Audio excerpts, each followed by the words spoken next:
Varicose వ్యాధితో బాధపడుతున్నారంట. తక్కువ ఖర్చుతో ట్రీట్మెంట్ కావాలి అనుకుంటే ఎవిస్ హాస్పిటల్ని సంప్రదించండి. నమస్కారం. పంచతంత్ర కథలు వింటున్నాం మనం. పంచతంత్ర కథల్లో కొన్ని ప్రత్యేకమైన గాథలు ఉంటాయండి. స్వర్గం పొందటం గురించి ఒక కథ చెప్తారు.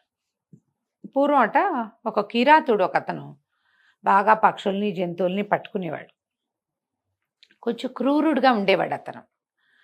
ఈ పక్షుల్ని పట్టడము అవన్నీ టఫ్ జాబ్సే. ఎక్కువ సమయం అడవుల్లో ఉండాల్సి వస్తుంది.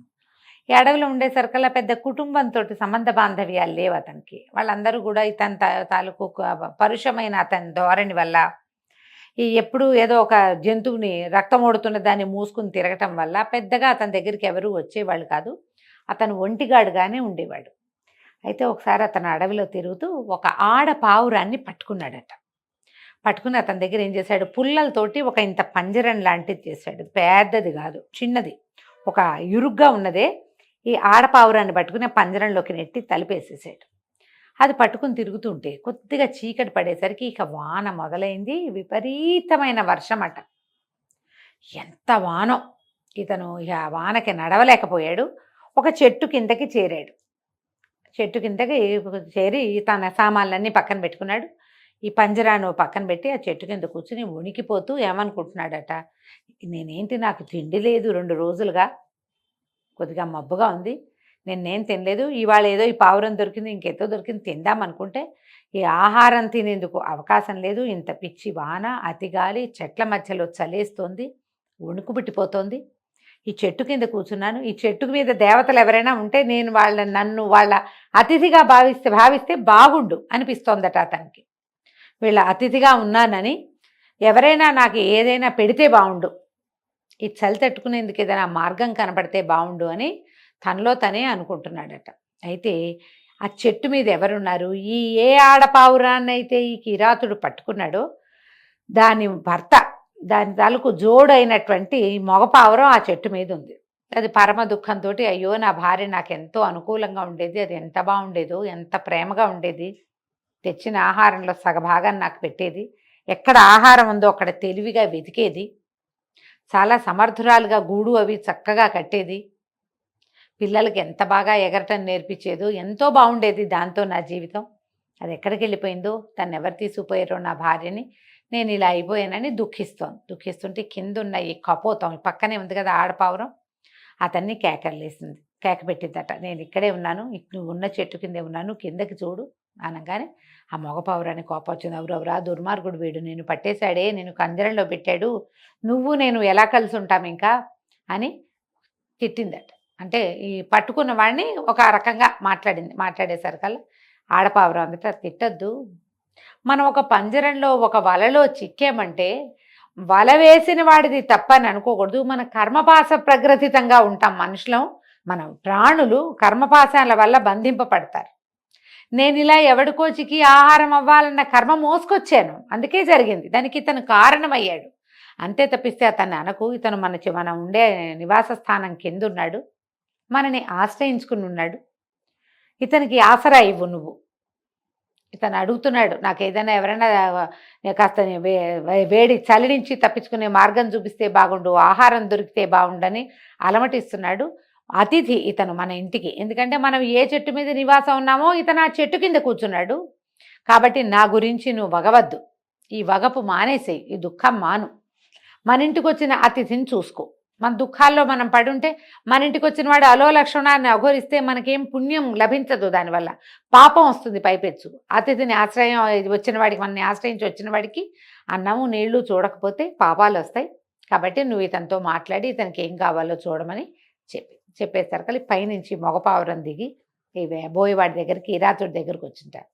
ఓ స్వామి, నువ్వేదో బాధపడుతున్నావు, నీకేం చేయమన్నావు, నీకేం కావాలి అని అడిగేసరికల్లా ఇతను కిరాతుడు చెప్పేట, ఓ పక్షి, నేను చాలా చలితో బాధపడుతున్నాను, వణుకు పుట్టేస్తోంది లోపల నుంచి, పై వణుకు కాదు, లోపల నరాలలోంచి వణుకు వస్తుంది, వెచ్చగా ఏదైనా ఉంటే బాగుండు అనిపిస్తుంది అంటే సరేనని ఈ పక్షి ఏం చేసిందట, ఈ చెట్టు నీడన, చెట్టు ఇట్లా గుబురుగా ఉంది కదా, బోలెడని ఎండు పుల్లలు తెచ్చింది, తన పాత గూడుని పీకి తీసుకొచ్చి అక్కడ పడేసింది. ఎక్కడి నుంచో ఒక నిప్పు కొరకంచుని తీసుకొచ్చి అందులో వేసింది. వేసేసరికల్లా ఇక్కడ చలి కాచుకోమంది. ఈ మంట పెద్దదైంది. బోళ్ళని ఎండు పుల్లలు అవి ఇవి తగిలేసరికి బాగా మంట వచ్చేసరికి ఈ కిరాతుడు తను తడిసిపోయిన బట్టలు ఆరిపోయినాయి, చలి కాచుకుంటున్నాడు. హాయిగా ఉన్నాడు. బాగుంది, నాకు చాలా సుఖంగా ఉంది. ఓ పావురమా, నీ వల్ల నేను చాలా సంతోషంగా ఉన్నాను. కాకపోతే ఒంటికి వెచ్చదనం వచ్చేసరికి కడుపులో ఆకలి పెరిగిపోయింది, నాకెంతో ఆకలిగా ఉంది. సరే, పక్షి ఏం చేసింది? పావురై చుట్టూతా వెతికిందట, ఏమీ లేదు ఆహారంగా తేవటానికి. అప్పుడు ఏం చెప్పింది? ఓ కిరాతుడా, నువ్వు మా ఇంటిని ఆశ్రయించి వచ్చావు, నిన్ను సేవించమని నా భార్య కూడా నాకు ఎన్నో విధాలు చెప్పింది అనేసరికి కిరాతుడు ఆశ్చర్యపడి, నీ భార్య ఎక్కడుంది అన్నాడు. నీ పక్కనున్న పంజరంలో ఉన్నది నా భార్యే, ఆమె చెప్పడం వల్లే నేను నిన్ను సేవిస్తున్నానని మగ పావురం అని చెప్పింది. కిరాతుడు చాలా బాధపడ్డాడు. అయ్యో, దీన్ని పట్టేసుకున్నానే అని. సరే, మగ పావురం అంది, నీకు ఆహారం కోసం అంతా వెతికాను, నువ్వు తినగలిగే ఏ ఆహారాన్ని నేను తేలేను. నేను ఒక పని చేస్తా, నేను నీ నిప్పులోకి వెళ్ళిపోతాను, నేను కాలిపోయాక నా మాంసాన్ని నువ్వు భుజించు అని చెప్పి ఒక నమస్కారం చేసి తన భార్యకి వీడ్కోలు పలికి చటుక్కున సొంత ఇంట్లోకి వెళ్తున్నట్టుగా, అంటే గూడులోకి ప్రవేశిస్తున్నంత అతి సామాన్యంగా నిప్పుల్లోకి ప్రవేశించేసిందట. ఎప్పుడైతే ఈ మంట పెట్టింది కదా తెచ్చి, ఎండు పుల్లలు అవి ఇవి తెచ్చి ఒక కొరకంచు తెచ్చి పడేసింది, అందులోకి అది ప్రవేశించేసరికల్లా వీడు ఆశ్చర్యపోయాడు కిరాతుడు. కళ్ళ వెంట నీళ్ళు వచ్చేసినాయి. పరమ దుఃఖంతో అయ్యో అయ్యో పక్షి కాలిపోతోంది అనుకున్నాడు. ఆ పక్షి కాలి ముద్దయిపోయింది. అందులో కిరాతుడికి పరమ దుఃఖం వచ్చింది. ఇంత శరీరంతో నేను కట్టెలు కొట్టి నా జీవితాన్ని పోషించుకోవచ్చు, కానీ ఎన్నో పక్షుల్ని జంతువుల్ని చంపి నా జీవికగా చేసుకున్నాను, అదే నాకు ఆహారంగా చేసుకున్నా. ఒక చిన్న పక్షి అలాంటివి 10 ఉంటే కానీ నా ఆకలి తీరదు, అయినా సరే తనని నాకు ఆహారంగా సమర్పించింది అని ఒక రకమైన వైరాగ్యం వచ్చేసింది. చీచి, నేను ఇంకెప్పుడు పక్షుల్ని పట్టను అని చెప్పి వాడి దగ్గర కొన్ని రకాల పుల్లలు జిగురు రాసినవి అలాంటివి ఉన్నాయి, ధనుర్బాణాలు ఉన్నాయి, అన్నీ విరిచి పారేశాడు. అక్కడి నుంచి చిన్న ఇది ఉంది కదా, పుల్లలతో చేసిన పంజరం, ఈ ఆడపావురాన్ని పెట్టాడు. ఆ పంజరం తెరిచి ఆ పావురాన్ని వదిలిపెట్టేశాడు. ఆ పావురం తన భర్త కాలిపోవటం చూస్తోంది. ఆడపావురం చూసింది, దుఃఖంతో కళ్ళనీళ్లు కారుస్తుంది, రెక్కలు టపటపలాడిస్తూ. అదేం చేస్తుంది, అట్లా దగ్గరికి వెళ్ళి దుఃఖంతో, అయ్యో నా భర్త అతిథిని సేవించు అని నేను ఒక్క వాక్యం గట్టిగా చెప్పినందుకు అతిథి సేవ కోసం ఇంత పనిచేశాడు, ఇక నా జీవితం ఏముంది? నేను చెప్పిన మాట కోసం ప్రాణత్యాగం చేశాడు, అతనితో ఉండటమే నా జీవితం, అతను ఎట్లా ప్రాణత్యాగం చేశాడు, నేను కూడా అట్లాగే చేస్తానని ఈ పావురాయి ఆడపావురం కూడా కపోతి అని రాస్తారండి పుస్తకంలో. కపోతము కపోతి అన్నమాట. ఈ కపోతి కూడా చటుక్కును వెళ్ళి మంటల్లో భగ్నమైపోయింది, భస్మంలాగా అయిపోయింది. వెళ్ళి లోపలికి వెళ్ళటమేంటి, దాని రెక్కలు అంటుకుపోయినాయి, నిమిషాల్లో కాలిపోయింది. కానీ లోపలికి వెళ్ళిన కపోతం చక్కగా బంగారపు విమానం ఒకటి ఎక్కి ఉన్న తన భర్తను చూసిందట. అక్కడ దేవతా వస్త్రాలు, దివ్య వస్త్రాలు ధరించిన ఆత్మస్వరూపంగా ఉన్న తన భర్తను చూసింది. తన భర్తని సంతోషంగా చేరిపోయింది. ఇది కూడా భర్త కోసం ప్రాణత్యాగం చేసినందుకు కపోతికి కూడా స్వర్గద్వారాలు తెరవబడ్డాయట. వాటి కోసం దివ్య విమానం వచ్చింది. భార్యాభర్త ఇద్దరు కుమకలాడుతూ సంతోషంగా, ఒకళ్ళు అతిథి సేవ కోసం, రెండోది వాళ్ళు పాతివ్రత్యం కోసం ప్రాణత్యాగం చేసి ఈ ఇద్దరు స్వర్గానికి వెళ్ళిపోయారు.